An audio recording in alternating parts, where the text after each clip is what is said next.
PSSI baru saja menunjuk pelatih baru untuk timnas Indonesia setelah mengakhiri kontrak dengan Shin Taeyong, yaitu Patrick Kluivert. Namun, hanya mengandalkan pelatih saja dirasa belum cukup. Di era sepak bola modern, keberadaan direktur teknik juga sangat penting bagi timnas Garuda. Menurut Erick Thohir, Ketua Umum PSSI, mereka berencana untuk mengumumkan sosok direktur teknik tersebut pada akhir Februari 2025. Namun, banyak yang mungkin bertanya-tanya, apa sebenarnya peran direktur teknik dalam sebuah klub atau tim nasional? Dalam dunia sepak bola, terdapat sejumlah posisi kunci yang berkontribusi terhadap keberhasilan tim. Salah satunya adalah posisi direktur teknik, yang juga dikenal dengan istilah direktur sepak bola atau direktur olahraga. Meskipun ketiga istilah ini kadang digunakan secara bergantian, apakah fungsi mereka sama? Di video ini, kita akan membahas lebih jauh mengenai hal tersebut.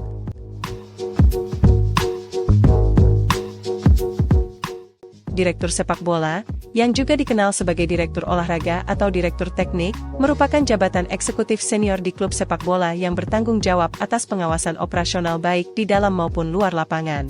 Peran ini semakin vital dalam beberapa tahun terakhir, karena klub-klub berusaha untuk menerapkan pendekatan yang lebih menyeluruh dan berorientasi jangka panjang dalam aktivitas sepak bola mereka. Umumnya, direktur sepak bola bekerja sama dengan manajer, tetapi dengan fokus yang lebih strategis, termasuk pengawasan terhadap departemen medis, jaringan scouting, urusan transfer, serta analisis data.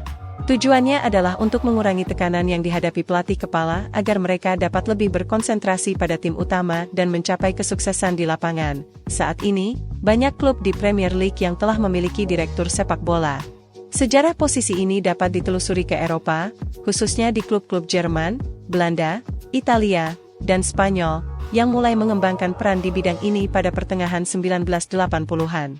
Direktur sepak bola berfungsi sebagai penghubung antara manajer, staf pelatih, dan dewan klub, serta memberikan supervisi dalam berbagai bidang seperti perekrutan pemain, pengembangan pemain muda, dan strategi sepak bola secara keseluruhan. Seiring dengan meningkatnya pendapatan dari televisi yang mengalir ke dunia sepak bola, klub-klub di Inggris mulai mengadopsi model ini pada akhir 1990-an dan awal 2000-an. Saat ini, posisi ini dianggap sebagai salah satu elemen vital dalam struktur organisasi klub. Peran direktur sepak bola telah berevolusi dengan pesat. Pada awalnya, beberapa klub mengalami kesulitan dalam mencapai keseimbangan antara tanggung jawab direktur dan wewenang manajer, yang seringkali menimbulkan konflik ketika manajer merasa otonomi mereka terganggu. Namun, dengan profesionalisasi industri sepak bola yang semakin maju dan pendekatan berbasis data, peran direktur sepak bola kini menjadi semakin penting dalam membantu klub beroperasi dengan efisien dan berkelanjutan. Dengan meningkatnya kepentingan finansial dalam sepak bola, keahlian direktur sepak bola dalam perekrutan pemain dan manajemen kontrak menjadi lebih krusial. Selain itu, peran mereka kini mencakup pengawasan akademi muda serta pengembangan filosofi sepak bola yang terintegrasi di seluruh level klub. Direktur sepak bola kini dipandang sebagai sosok visioner strategis, yang membangun identitas sepak bola klub dan memastikan kelangsungan keberhasilan jangka panjangnya, bukan hanya sekadar sebagai penghubung antara dewan dan staf pelatih. Mari kita telusuri lebih lanjut mengenai sejarah dan perkembangan dari peran direktur teknik dalam sepak bola. Peran direktur teknik dalam sepak bola muncul di Eropa lebih dari 3 dekade yang lalu. Keberhasilan awal yang diraih sebagian besar berkaitan dengan individu-individu yang menduduki jabatan di tingkat internasional. Salah satunya adalah pengangkatan Hans-Rudi Hasler oleh Asosiasi Sepak Bola Swiss pada tahun 1995, yang dianggap sebagai salah satu yang paling signifikan. Hasler diberikan kebebasan penuh untuk merancang identitas baru sepak bola sesuai dengan visinya.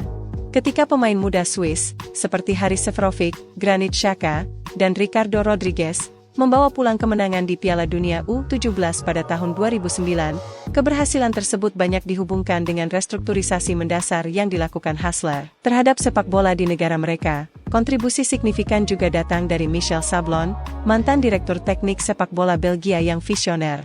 Mengadopsi sistem 4-3-3 yang sukses yang diterapkan oleh tetangga mereka, Belanda, serta klub-klub ternama seperti Ajax dan Barcelona, Sablon berhasil menanamkan filosofi yang mengubah tim-tim kecil menjadi kekuatan besar di kancah sepak bola Eropa. Rencana 10 tahunnya untuk merevitalisasi Asosiasi Sepak Bola Kerajaan Belgia yang sedang mengalami kesulitan menjadi fondasi untuk membangun generasi emas Belgia.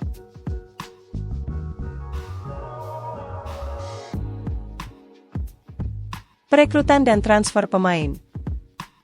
Salah satu tanggung jawab utama direktur sepak bola atau direktur teknik adalah mengidentifikasi serta merekrut pemain yang dapat meningkatkan performa tim. Mereka berkolaborasi dengan pencari bakat dan manajemen tim untuk mengidentifikasi target potensial, menegosiasikan transfer, serta mengamankan kontrak pemain. Strategi dan filosofi tim. Direktur sepak bola juga bekerja sama dengan staf pelatih dalam mengembangkan dan menerapkan gaya permainan serta filosofi taktis tim. Sebagai bagian dari upaya ini, mereka sering berkolaborasi dengan pelatih di tim muda, memastikan bahwa filosofi permainan diterapkan di semua level, dan bahwa pemain muda yang akan bergabung dengan tim utama telah dipersiapkan dengan baik. Negosiasi kontrak. Mengelola kontrak pemain, termasuk negosiasi dan perpanjangan kontrak, menjadi tanggung jawab penting dalam peran ini. Selain itu, mereka bertugas menyelesaikan perselisihan kontrak dan menjaga hubungan baik dengan para pemain. Pengembangan pemain muda. Membina bakat muda dalam sistem akademi klub merupakan kunci untuk mencapai kesuksesan yang berkelanjutan. Direktur sepak bola berperan dalam mengawasi program pengembangan pemain muda dan memastikan transisi yang mulus dari bakat-bakat ini ke tim senior. Prasarana dan fasilitas olahraga. Mereka juga terlibat dalam pengembangan fasilitas pelatihan, program ilmu olahraga, dan aspek lain yang berkontribusi terhadap peningkatan infrastruktur olahraga klub secara keseluruhan. Penganggaran dan perencanaan keuangan. Bersama dengan Departemen Keuangan klub, Direktur sepak bola memastikan bahwa semua aktivitas transfer sejalan dengan anggaran klub dan strategi keuangan jangka panjang yang telah ditetapkan.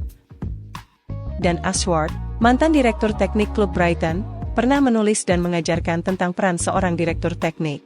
Dalam sebuah wawancara mendalam, ia menjelaskan pandangannya mengenai posisi tersebut. Ia menyampaikan, menurut saya, prinsip seorang direktur teknik adalah mengedepankan kepentingan jangka menengah hingga panjang klub sepak bola. Ini bukan semata tentang meraih hasil dalam waktu dekat, tetapi berupaya membentuk klub sedemikian rupa sehingga semua departemen saling melengkapi dan mendukung. Inti dari ajaran Ashworth adalah pentingnya menumbuhkan dan mempertahankan filosofi serta budaya yang kuat di dalam klub. Ia menegaskan bahwa visi harus ditanamkan dari tingkat manajemen atas ke bawah, di mana kesinambungan dalam kepemimpinan memberikan kepercayaan diri bagi semua pihak untuk mengekspresikan diri dan berkembang. Jika Anda terus mengganti pelatih kepala setiap 14 bulan atau lebih, yang sayangnya adalah rata-rata lama masa jabatan seorang manajer, dan berpindah dari satu filosofi ke filosofi lain, Anda tidak akan memiliki kesempatan untuk mengintegrasikan hasil pinjaman, akademi, dan perekrutan Anda. Pada akhirnya, Anda harus mengganti 16 atau 17 pemain hanya untuk menyesuaikan dengan pelatih baru, ungkap Ashworth.